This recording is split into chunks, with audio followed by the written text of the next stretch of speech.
ਸਤਨਾਮ ਸ੍ਰੀ ਵਾਹਿਗੁਰੂ ਸਾਹਿਬ ਜੀ। ਜੈਤ ਸਰੀ ਮਹੱਲਾ ਨੌਵਾਂ। ਮਨ ਰੇ ਸਾਚਾ ਗਹੁ ਵਿਚਾਰਾ, ਰਾਮ ਨਾਮ ਬਿਨ ਮਿਥਿਆ ਮਾਨੋ, ਸਗਰੋ ਇਹੋ ਸੰਸਾਰਾ। ਮਨ ਰੇ ਸਾਚਾ ਗਹੁ ਵਿਚਾਰਾ, ਰਾਮ ਨਾਮ ਬਿਨ ਮਿਥਿਆ ਮਾਨੋ, ਸਗਰੋ ਇਹੋ ਸੰਸਾਰਾ। ਰਹਾਉ ਜਾ ਕਉ ਜੋਗੀ ਖੋਜਤ ਹਾਰੇ, ਪਾਇਓ ਨਾਹੀਂ ਤੇ ਪਾਰਾ। ਸੋ ਸੁਆਮੀ ਤੁਮ ਨਿਕਟ ਪਛਾਨੋ, ਰੂਪ ਰੇਖ ਤੇ ਨਿਆਰਾ। ਪਾਵਨ ਨਾਮ ਜਗਤ ਮੈਂ ਹਰਿ ਕੋ, ਕਬਹੂ ਨਾਹਿ ਸੰਭਾਰਾ। ਨਾਨਕ ਸਰਨ ਪਰਿਓ ਜਗ ਬੰਧਨ, ਰਾਖੋ ਬਿਰਦ ਤੁਹਾਰਾ। ਪਾਵਨ ਨਾਮ ਜਗਤ ਮੈਂ ਹਰਿ ਕੋ, ਕਬਹੂ ਨਾਹਿ ਸੰਭਾਰਾ।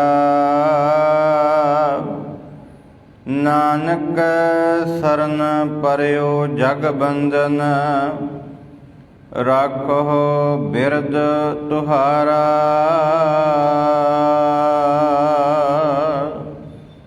ਵਾਹਿਗੁਰੂ ਜੀ ਕਾ ਖਾਲਸਾ, ਵਾਹਿਗੁਰੂ ਜੀ ਕੀ ਫਤਿਹ। ਪਰਮ ਸਤਿਕਾਰਯੋਗ ਗੁਰੂ ਕੀ ਹਜ਼ੂਰੀ ਅੰਦਰ ਸਜ ਬੈਠੀ ਗੁਰੂ ਕੀ ਸਾਜੀ ਨਿਵਾਜੀ ਸਾਧ ਸੰਗਤ ਜੀਓ, ਵਡਭਾਗੇ ਹਾਂ। ਰੋਜ਼ਾਨਾ ਹੀ ਗੁਰੂ ਬਖਸ਼ਿਸ਼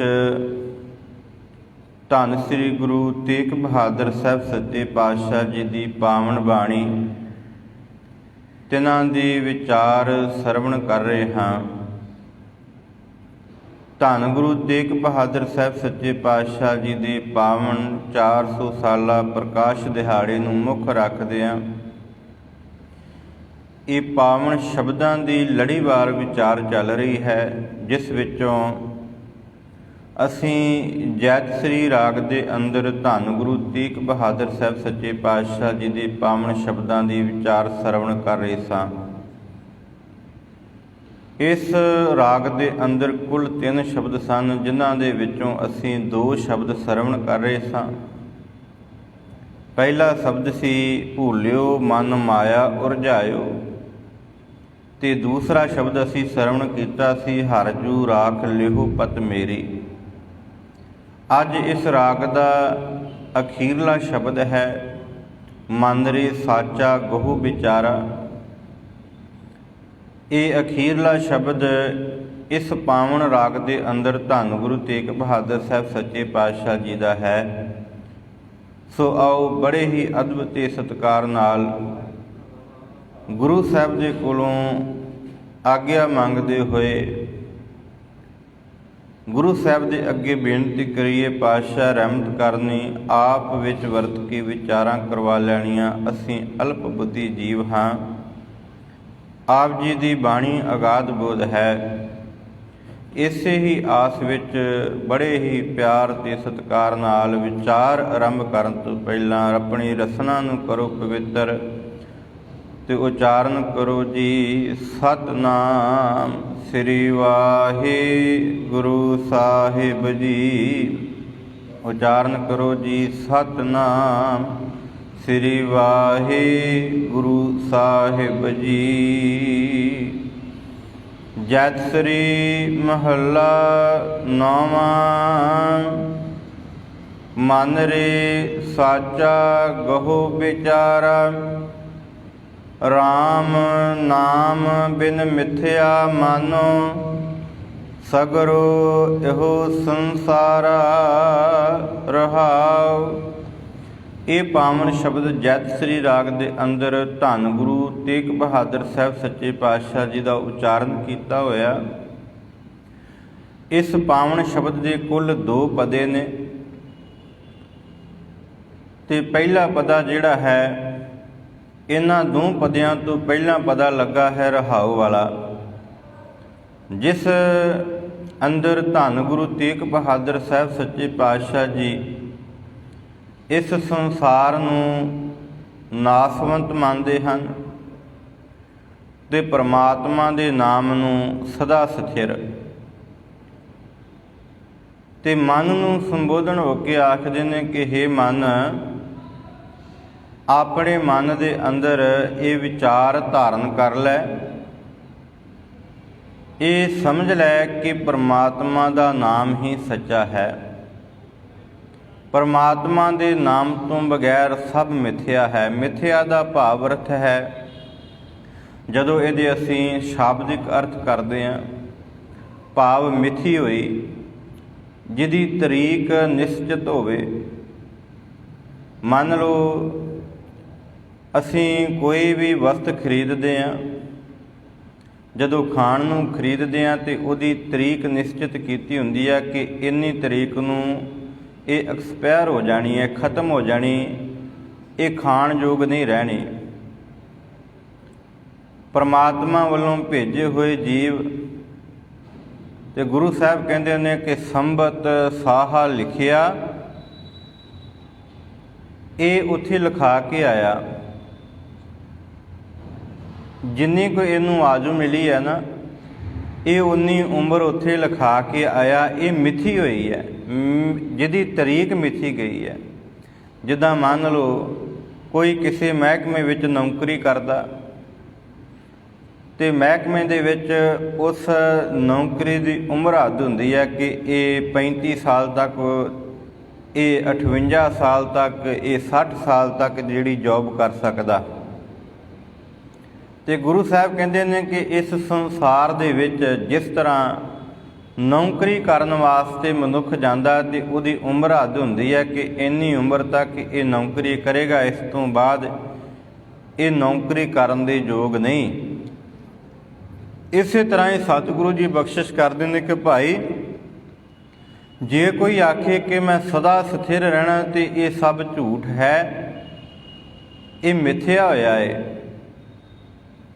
ਤੇ ਇਸ ਸੰਸਾਰ ਦੇ ਉੱਤੇ ਫਿਰ ਹੈ ਕਿ ਸੱਚਾ? ਗੁਰੂ ਤੇਗ ਬਹਾਦਰ ਸਾਹਿਬ ਸੱਚੇ ਪਾਤਸ਼ਾਹ ਜੀ ਆਖਦੇ ਨੇ ਰਾਮ ਨਾਮ, ਕਿਉਂਕਿ ਗੁਰੂ ਸਾਹਿਬ ਕਹਿੰਦੇ ਨੇ ਰਾਮ ਨਾਮ ਬਿਨ ਮਿਥਿਆ ਮਾਨੋ। ਪਰਮਾਤਮਾ ਦੇ ਨਾਮ ਤੋਂ ਬਗੈਰ ਜਿਤਨਾ ਵੀ ਇਹ ਜਗਤ ਹੈ ਇਹ ਨਾਸਵੰਤ ਹੈ।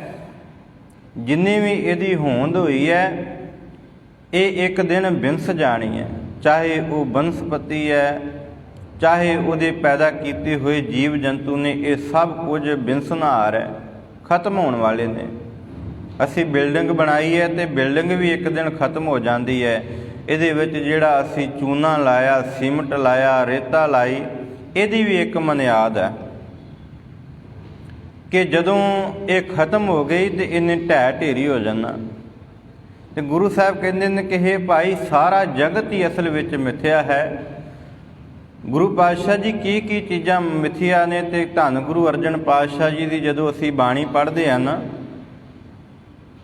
ਜਦੋਂ ਅਸੀਂ ਬਚਨ ਪੜ੍ਹਦੇ ਹਾਂ ਸੁਖਮਨੀ ਸਾਹਿਬ ਦੇ ਅੰਦਰੋਂ, ਤੇ ਗੁਰੂ ਸਾਹਿਬ ਕਹਿੰਦੇ ਨੇ ਕਿ ਇਸ ਸੰਸਾਰ ਦੇ ਉੱਤੇ ਮਿਥਿਆ ਤਨ ਧਨ ਕੁਟੰਬ ਸਬਾਇਆ। ਕਿਹੜੀ ਕਿਹੜੀ ਵਸਤ ਮਿਥਿਆ ਜੀ? ਇਹ ਜਿਹੜਾ ਤਨ ਹੈ, ਸਰੀਰ ਦਿੱਤਾ ਪਰਮਾਤਮਾ ਨੇ, ਇਹ ਵੀ ਇੱਕ ਮਿਥਿਆ ਹੋਇਆ। ਇਹਦੀ ਵੀ ਤਰੀਕ ਨਿਸ਼ਚਿਤ ਹੈ। ਜਿਸ ਦਿਨ ਉਹ ਸਮਾਂ ਆ ਗਿਆ ਉਸ ਦਿਨ ਫਿਰ ਇਸ ਸਰੀਰ ਨੇ ਇਸ ਧਰਤੀ ਤੋਂ ਚਲੇ ਜਾਣਾ। ਤੇ ਨਾਲ ਹੀ ਧਨ, ਹੁਣ ਕਿੰਨੇ ਸੰਸਾਰ ਦੇ ਉੱਤੇ ਜਦੋਂ ਅਸੀਂ ਕਰੰਸੀ ਵੇਖਦੇ ਹਾਂ, ਉਹਦੇ ਨੋਟ ਬਣਦੇ ਨੇ, ਕਾਗਜ਼ ਦੇ ਬਣਦੇ ਨੇ, ਅਖੀਰ ਉੱਤੇ ਉਹ ਗਲ ਜਾਂਦੇ ਨੇ, ਸੜ ਜਾਂਦੇ ਨੇ, ਰਹਿੰਦੇ ਉਹ ਵੀ ਨਹੀਂ। ਸਰਕਾਰਾਂ ਬਦਲਦੀਆਂ ਨੇ ਅਤੇ ਕਈ ਨੋਟਾਂ ਨੂੰ ਖਤਮ ਕਰਕੇ ਕਈਆਂ ਨੂੰ ਨਵੇਂ ਬਣਾ ਦਿੰਦੀਆਂ ਨੇ। ਅਤੇ ਗੁਰੂ ਸਾਹਿਬ ਕਹਿੰਦੇ ਨੇ ਕਿ ਇਹ ਸੰਸਾਰੀ ਧਨ ਜਿਹੜਾ ਇਹ ਵੀ ਅਸਲ ਵਿੱਚ ਜਿਹੜਾ ਵਾ ਇਹ ਖਤਮ ਹੋਣ ਵਾਲਾ ਹੈ। ਇੱਥੋਂ ਤੱਕ ਕਿ ਜਿੰਨਾ ਵੀ ਇਹ ਕੁਟੰਬ ਭਾਵ ਜਿੰਨਾ ਵੀ ਪਸਾਰਾ ਹੈ ਇਹ ਸਾਰਾ ਨਾਸਵੰਤ ਹੈ, ਖਤਮ ਹੋਣ ਵਾਲਾ ਹੈ। ਅਤੇ ਮਤਾਂ ਤੂੰ ਮਨ ਦੇ ਅੰਦਰ ਅਹੰਕਾਰ ਕਰ। ਧੰਨ ਗੁਰੂ ਅਰਜਨ ਪਾਤਸ਼ਾਹ ਜੀ ਬਖਸ਼ਿਸ਼ ਕਰਦੇ ਨੇ ਕਿ ਮਿਥਿਆ ਹਉਮੈ ਮਮਤਾ ਮਾਇਆ, ਜਿਹੜਾ ਤੂੰ ਅਹੰਕਾਰ ਵੱਸ ਚੱਲਦਾ ਹੈ ਨਾ, ਮਨ ਦੇ ਅੰਦਰ ਅਹੰਕਾਰ ਲੈ ਕੇ ਚੱਲਦਾ, ਇਹ ਵੀ ਖਤਮ ਹੋਣ ਵਾਲਾ ਹੈ। ਇਹ ਵੀ ਤੇਰਾ ਅਹੰਕਾਰ ਨਹੀਂ ਰਹਿਣਾ। ਬੜੇ ਬੜੇ ਵੱਡੇ ਰਾਜੇ ਆਏ, ਮਹਾਰਾਜੇ ਆਏ, ਜਿਨ੍ਹਾਂ ਨੇ ਅਹੰਕਾਰ ਦੀਆਂ ਪੰਡਾਂ ਬੰਨ੍ਹੀਆਂ ਕਿ ਮੇਰੇ ਵਰਗਾ ਕੋਈ ਬਾਦਸ਼ਾਹ ਨਹੀਂ। ਬੜੇ ਬੜੇ ਵੱਡੇ ਦਾਨੀ ਆਏ, ਜਿਨ੍ਹਾਂ ਨੇ ਆਖਿਆ ਸਾਡੇ ਤੋਂ ਵੱਡਾ ਕੋਈ ਦਾਨੀ ਨਹੀਂ। ਅਤੇ ਅੰਤ ਸਤਿਗੁਰੂ ਧੰਨ ਗੁਰੂ ਅਰਜਨ ਪਾਤਸ਼ਾਹ ਜੀ ਕਹਿੰਦੇ ਉਹਨਾਂ ਦਾ ਵੀ ਅਹੰਕਾਰ ਜਿਹੜਾ ਵਾ ਉਹ ਇਸ ਸੰਸਾਰ ਦੇ ਉੱਤੇ ਮਿਥਿਆ ਹੋਇਆ ਹੈ, ਖਤਮ ਹੋਣ ਵਾਲਾ ਹੈ, ਨਾਸ਼ਵੰਤ ਹੈ। ਉਹ ਸਦਾ ਸਥਿਰ ਨਹੀਂ, ਉਹ ਰਹਿਣਾ ਨਹੀਂ। ਅਤੇ ਕਿਸ ਗੱਲ ਦਾ ਗੁਮਾਨ ਕਰਦਾ ਹੈ? ਗੁਰੂ ਸਾਹਿਬ ਕਹਿੰਦੇ ਨੇ ਕਿ ਇਸ ਧਰਤੀ ਦੇ ਉੱਤੇ ਜਿੰਨੇ ਵੀ ਜੀਵ ਜੰਤੂ ਆਏ ਨੇ ਸਭ ਮਿੱਥੇ ਨੇ, ਅਤੇ ਤੂੰ ਕਿਸ ਗੱਲ ਦਾ ਅਹੰਕਾਰ ਕਰਦਾ ਹੈ?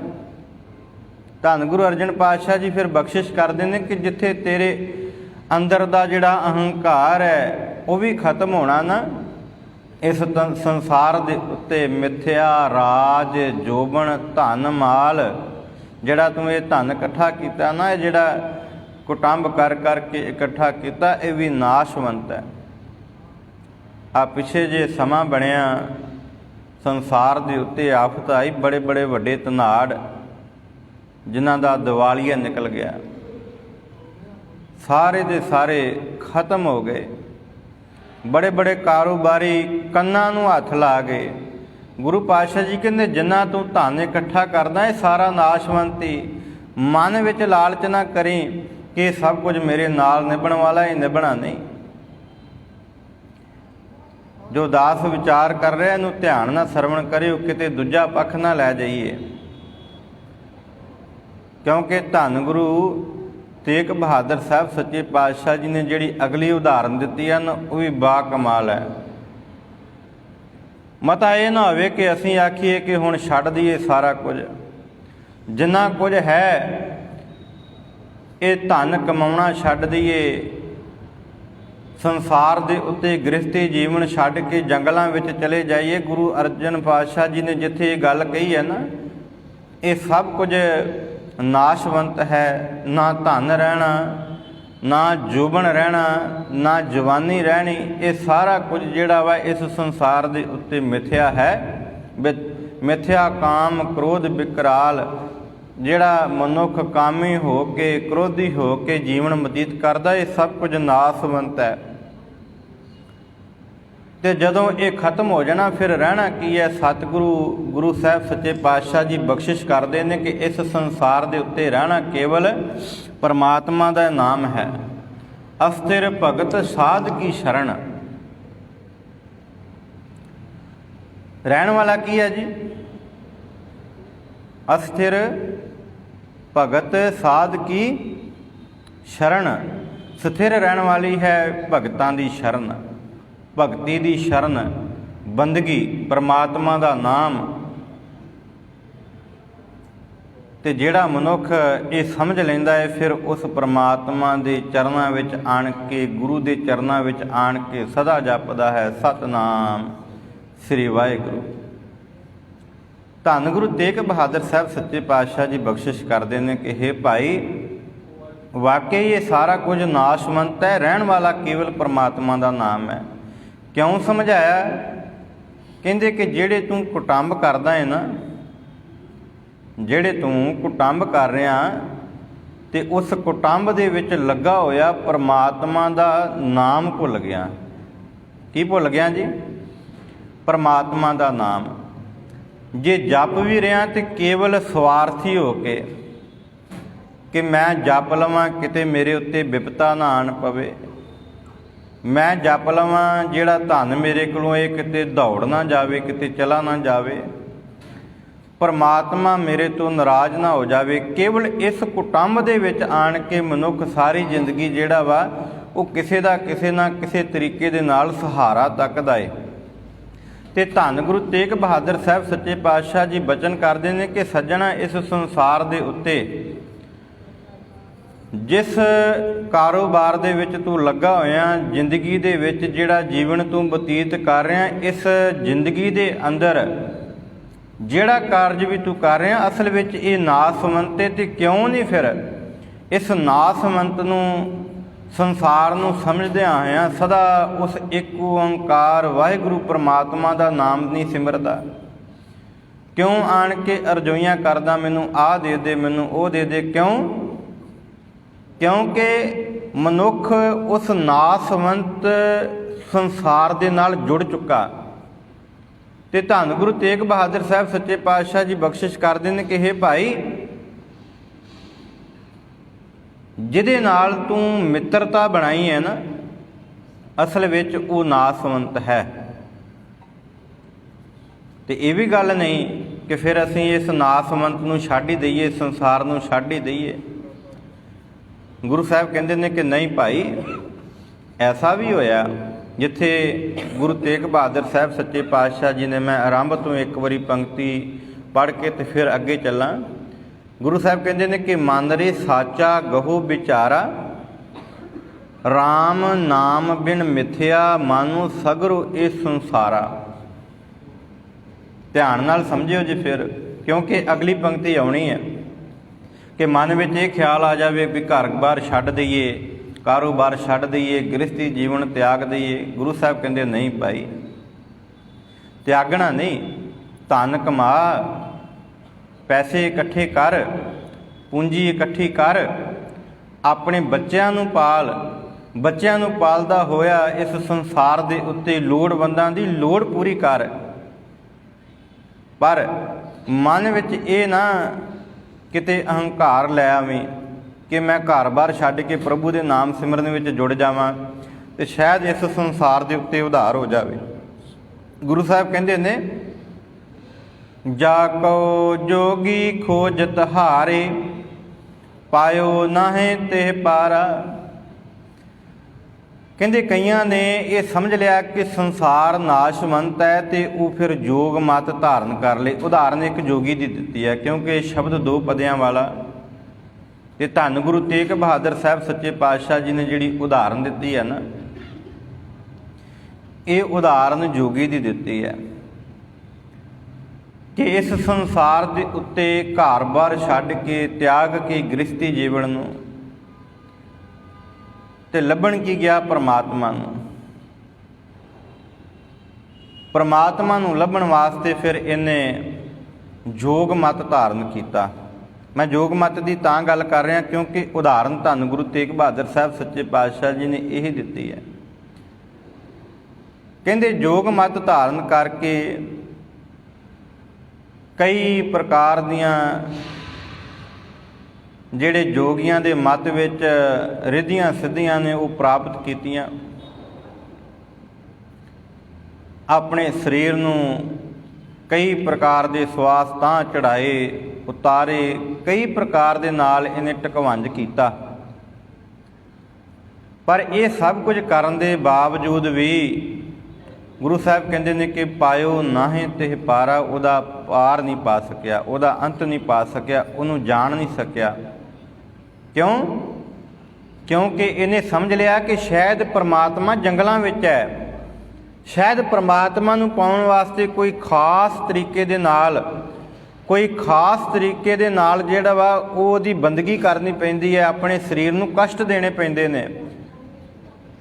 ਗੁਰੂ ਸਾਹਿਬ ਕਹਿੰਦੇ ਨਹੀਂ, ਇਹ ਸਮਝ ਕੇ ਤੇ ਘਰ-ਬਾਰ ਛੱਡ ਕੇ ਜੋਗ ਮਤ ਧਾਰਨ ਕਰ ਰਿਹਾ, ਪਰ ਅਸਲ ਵਿੱਚ ਸੋ ਸੁਆਮੀ ਤੁਮ ਨਿਕਟ ਪਛਾਨੋ, ਰੂਪ ਰੇਖ ਤੇ ਨਿਆਰਾ। ਕਹਿੰਦੇ ਜੋਗੀਆਂ ਨੇ ਇਹ ਸਮਝਿਆ ਸੀ ਕਿ ਰੱਬ ਬਾਹਰ ਹੈ, ਪਰ ਧੰਨ ਗੁਰੂ ਤੇਗ ਬਹਾਦਰ ਸਾਹਿਬ ਸੱਚੇ ਪਾਤਸ਼ਾਹ ਜੀ ਕਹਿੰਦੇ ਅਸਲ ਵਿੱਚ ਪ੍ਰਮਾਤਮਾ ਤੇਰੇ ਕੋਲ ਹੈ, ਤੇਰੇ ਅੰਦਰ ਹੈ। ਹਰ ਜਗ੍ਹਾ ਦੇ ਉੱਤੇ ਗੁਰੂ ਸਾਹਿਬ ਜੀ ਕਹਿੰਦੇ ਨੇ ਘਟ ਘਟ ਮੈਂ ਹਰ ਜੂ ਬਸੈ ਸੰਤਨ ਕਹਿਓ ਪੁਕਾਰ।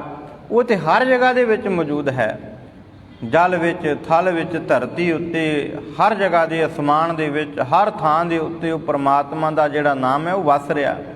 ਤੇਰੇ ਹਿਰਦੇ ਅੰਦਰ ਵੀ ਪਰਮਾਤਮਾ ਦਾ ਨਾਮ ਹੈ। ਫਿਰ ਇਸ ਸੰਸਾਰ ਨੂੰ ਤਿਆਗਣਾ ਨਹੀਂ, ਇਸ ਸੰਸਾਰ ਦੇ ਵਿੱਚ ਰਹਿੰਦਿਆਂ ਹੋਇਆਂ, ਗ੍ਰਸਤੀ ਜੀਵਨ ਨਿਭਾਉਂਦਿਆਂ ਹੋਇਆਂ ਉਸ ਪਰਮਾਤਮਾ ਦੀ ਜਿਹੜੀ ਆ ਉਹ ਬੰਦਗੀ ਕਰਨੀ ਹੈ, ਪਰਮਾਤਮਾ ਦੇ ਨਾਮ ਨੂੰ ਸਿਮਰਨਾ ਹੈ। ਇਹ ਨਾ ਹੋਵੇ ਕਿ ਤੂੰ ਆਖੇ ਕਿ ਮੈਂ ਸੰਸਾਰੀ ਕੱਪੜੇ ਪਹਿਨ ਲਏ ਹਨ, ਧਾਰਮਿਕ ਲਿਬਾਸ ਪਹਿਨ ਲਿਆ ਹੈ, ਪਰ ਮਨ ਤੇਰਾ ਜਿਹੜਾ ਹੈ ਉਹ ਸਥਿਰ ਨਹੀਂ। ਉਹ ਲੱਭਦਾ ਏ ਬੁੱਤਾਂ ਦੇ ਵਿੱਚੋਂ, ਬਿਲਡਿੰਗਾਂ ਦੇ ਅੰਦਰੋਂ ਵੀ ਗੁਰੂ ਕੇ ਪਿਆਰਿਓ ਉਹ ਤੇਰੇ ਹਿਰਦੇ ਘਰ ਵਿੱਚ ਵਸਿਆ ਹੋਇਆ। ਜਦੋਂ ਸੁਲਤਾਨਪੁਰ ਦੀ ਧਰਤੀ ਦੇ ਉੱਤੇ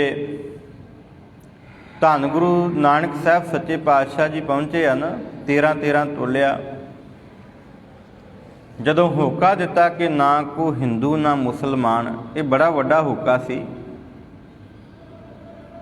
ਦੋ ਪ੍ਰਮੁੱਖ ਧਰਮ ਤੇ ਉਹਨਾਂ ਧਰਮਾਂ ਦੇ ਆਗੂਆਂ ਦੇ ਸਾਹਮਣੇ ਉੱਚੀ ਹੋਕਾ ਦੇਣਾ, ਤੇ ਫਿਰ ਗਲ ਵਿੱਚ ਮੌਤ ਹੀ ਬੰਨ੍ਹਣੀ ਹੈ ਨਾ। ਤੇ ਮੌਤ ਬੰਨਣ ਵਾਲਾ ਵੀ ਕੋਈ ਮਾੜਾ ਮੋਟਾ ਇਨਸਾਨ ਨਹੀਂ, ਉਹ ਆਪ ਨਾਰਾਇਣ ਕਲਾ ਧਾਰ ਜਗ ਮੈਂ ਪਰਵਰਿਓ। ਧੰਨ ਗੁਰੂ ਨਾਨਕ ਸਾਹਿਬ ਸੱਚੇ ਪਾਤਸ਼ਾਹ ਜੀ। ਸੁਲਤਾਨਪੁਰ ਦੇ ਵਿੱਚ ਰੌਲਾ ਪੈ ਗਿਆ, ਸੱਦਿਆ ਗਿਆ ਧੰਨ ਗੁਰੂ ਨਾਨਕ ਸਾਹਿਬ ਸੱਚੇ ਪਾਤਸ਼ਾਹ ਜੀ ਨੂੰ। ਨਵਾਬ ਦੌਲਤ ਖਾਨ ਨੇ ਸੱਦਾ ਭੇਜਿਆ,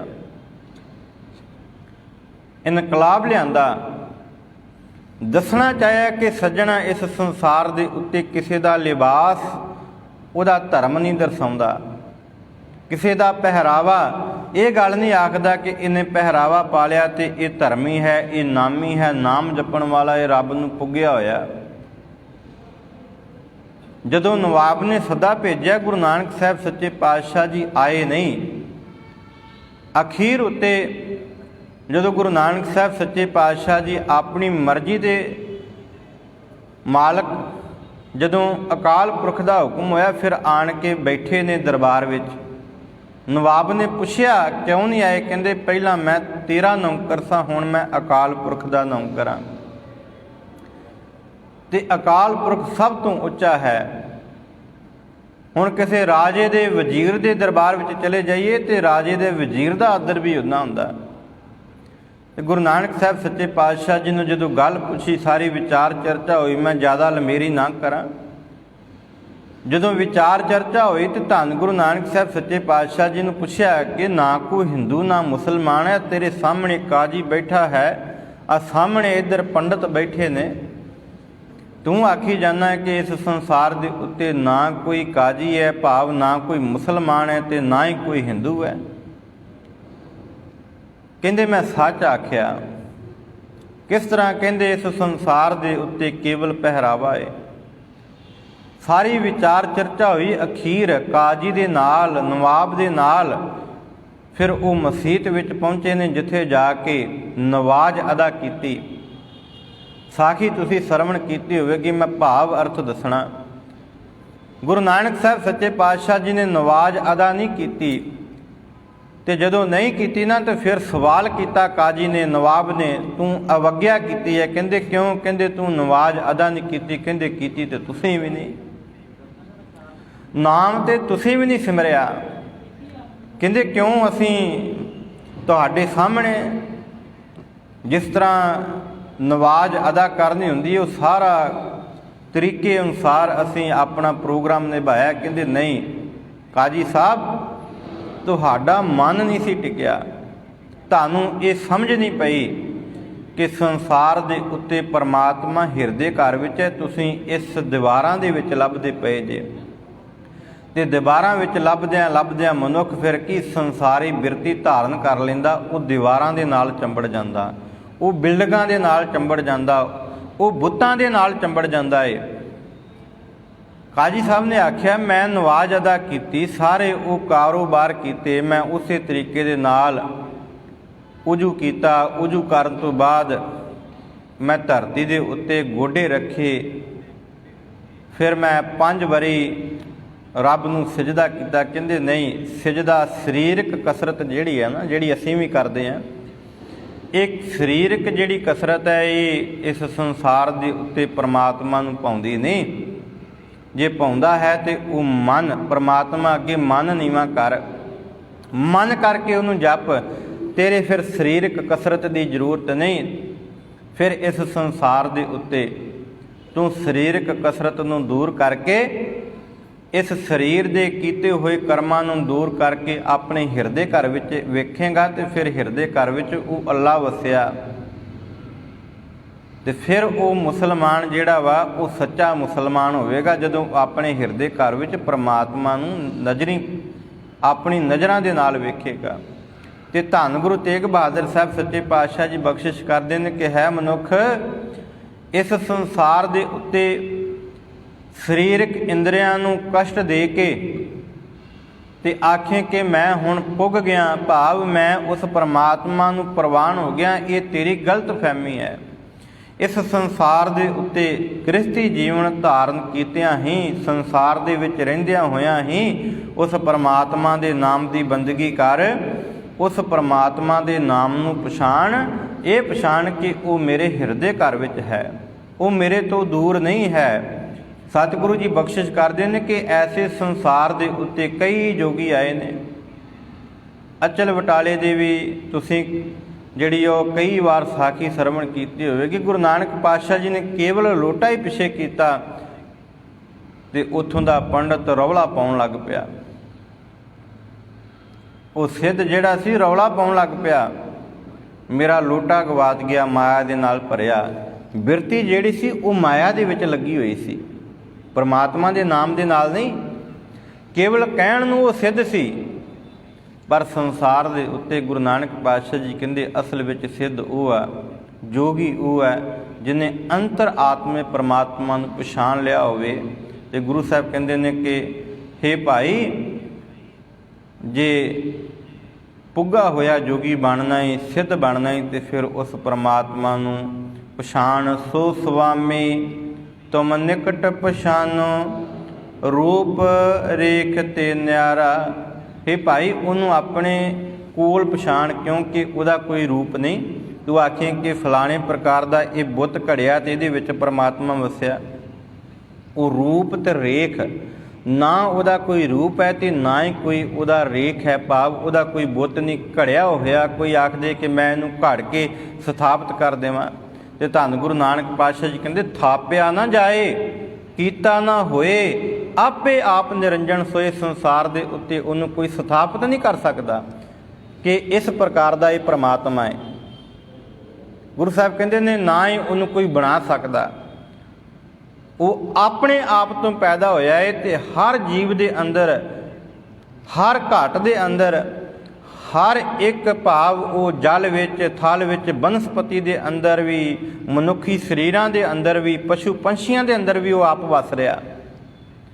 ਇਸ ਕਰਕੇ ਉਹਨੂੰ ਆਪਣੀਆਂ ਅੱਖਾਂ ਦੇ ਨਾਲ ਤੱਕ ਸਮਝ, ਉਹਨੂੰ ਆਪਣੇ ਹਿਰਦੇ ਘਰ ਵਿੱਚ ਮਾਣ ਪਾਵਨ ਨਾਮ ਜਗਤ ਮੈਂ ਹਰ ਕੋ ਕਬਹੂ ਨਾਹੀਂ ਸੰਭਾਰਾ। ਇਸ ਅਖੀਰਲੀ ਪੰਕਤੀ ਦੇ ਅੰਦਰ, ਇਸ ਅਖੀਰਲੇ ਬੰਦ ਦੇ ਅੰਦਰ ਧੰਨ ਗੁਰੂ ਤੇਗ ਬਹਾਦਰ ਸਾਹਿਬ ਸੱਚੇ ਪਾਤਸ਼ਾਹ ਜੀ ਬਖਸ਼ਿਸ਼ ਕਰਦੇ ਨੇ ਕਿ ਜਿਹਦਾ ਰੂਪ ਕੋਈ ਨਹੀਂ, ਚੱਕਰ ਚਿਹਨ ਅਰ ਬਰਨ ਜਾਤ ਅਰ ਪਾਤ ਨਹਿਨ, ਜਿਹੇ ਰੂਪ ਰੰਗ ਅਰ ਰੇਖ ਭੇਖ ਕੋ ਕਹਿ ਨ ਸਕਤ ਕਿਹ। ਜਿਹਦਾ ਕੋਈ ਰੂਪ ਨਹੀਂ, ਕੋਈ ਰੇਖ ਨਹੀਂ, ਅਚਲ ਮੂਰਤਨ ਭਉ ਪ੍ਰਕਾਸ਼ ਅਮਤੋਜ ਕਹਿਜੈ, ਕੋਟ ਇੰਦਰ ਇੰਦਰਾਨ ਸਾਹੂ ਸਾਹਾਨ ਗਣਿਜੈ। ਜਿਹੜਾ ਤ੍ਰਿਭਵਨ ਮਹੀਪ ਸੁਰ ਨਰ ਅਸੁਰ, ਨੇਤ ਨੇਤ ਬਨ ਤ੍ਰਿਣ ਕਹਿਤ, ਤਵ ਸਰਬ ਨਾਮ ਕਥੈ ਕਵਣ, ਕਰਮ ਨਾਮ ਵਰਨਤ ਸੁਮਤ। ਜਿਹਦਾ ਕੋਈ ਰੂਪ ਨਹੀਂ, ਰੇਖ ਨਹੀਂ, ਹੈ ਭਾਈ, ਉਸ ਰੂਪ ਤੇ ਰੇਖ ਤੋਂ ਨਿਆਰੇ ਵਾਹਿਗੁਰੂ ਦਾ ਜਿਹੜਾ ਨਾਮ ਹੈ ਉਹ ਸਭ ਤੋਂ ਪਵਿੱਤਰ ਹੈ, ਪਾਵਨ ਨਾਮ। ਉਹ ਪਾਵਨ ਨਾਮ ਹੈ ਕਿੱਥੇ? ਜਗਤ ਮੈਂ। ਜਿਹੜਾ ਉਹ ਹਰੀ ਹੈ ਨਾ, ਉਹਦਾ ਪਾਵਨ ਨਾਮ ਇਸ ਜਗਤ ਦੇ ਵਿੱਚ ਹੀ ਹੈ। ਪਾਵਨ ਨਾਮ ਜਗਤ ਮੈਂ ਹਰ ਕੋ ਕਬੂ ਨਾ ਇਹ ਸੰਭਾਲਾ। ਤੂੰ ਉਹਦੀ ਕਦੀ ਸੰਭਾਲਿਆ ਨਹੀਂ, ਉਹਦੀ ਸੰਭਾਲ ਨਹੀਂ ਕੀਤੀ, ਕਦੇ ਅੰਮ੍ਰਿਤ ਵੇਲਾ ਨਹੀਂ ਸਾਂਭਿਆ, ਕਦੇ ਉਹਦੇ ਨਾਮ ਦੀ ਬੰਦਗੀ ਨਹੀਂ ਕੀਤੀ, ਕੇਵਲ ਸਰੀਰ ਰੂਪ ਦੇ ਵਿੱਚ ਆਣ ਕੇ ਨਮਸਕਾਰ ਕੀਤੀ। ਕਈ ਸੱਜਣ ਮੈਂ ਵੇਖੇ ਜਦੋਂ ਗੁਰੂ ਘਰ ਆਉਂਦੇ ਨੇ ਮੱਥਾ ਟੇਕ ਕੇ ਤੇ ਫਿਰ ਦੌੜਦੇ ਨੇ।